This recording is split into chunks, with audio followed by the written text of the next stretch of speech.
उद्धव ठाकरेंच्या वाढदिवसाच्या निमित्ताने सांगलीमध्ये पोस्टरबाजी करण्यात आली। बॅनरवर उद्धव ठाकरेंच्या मुख्यमंत्री असे उल्लेख असलेले दिसत आहे। आशियाचे बॅनर झळकलेले आहेत। तर सांगली शहरातील राजकीय वर्तुळाच्या उधाण आलं। चंद्रहार पाटलांकडून शहरभर बॅनरबाजी करण्यात आली। तर मुख्यमंत्री उद्धव ठाकरेंच्या वाढदिवसाचा उद्धव ठाकरे यांच्या मुख्यमंत्री असा उल्लेख या बांधावर करण्यात आला। तर चंद्रकांत पाटील यांच्या वतीने शहरभरात करण्यात आली। मात्र याच्या प्राणधर्माची वरून आता आरोप आणि प्रत्यारोप फेरी सुरू।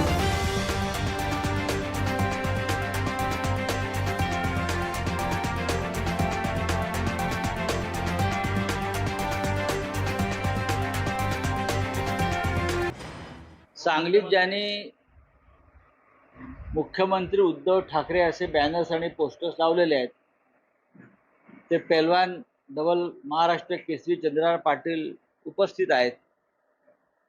या लोकभावना आहेत। जे पोस्टर्स किंवा बॅनर्स ते काय आम्ही सांगत नाही, या लोकभावना आहेत आणि त्या आपल्या भावना लोक अशा पद्धतीने व्यक्त करत असतात। त्याच्याविषयी कोणाला दुःख वाटण्याचं कारण नाही।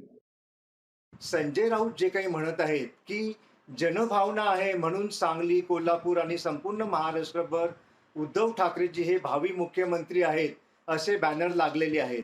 आता चंद्रहार पाटील या पैलवानाने म्हणे हे बॅनर सांगली आणि कोल्हापूरमध्ये लावले, परंतु त्याकरिता जनतेमध्ये मिसळावं लागतं, काम करावं लागतं, 24-24 तास डोळ्यात तेल घालून पहारा ठेवावा लागतो जनतेच्या कार्याचा।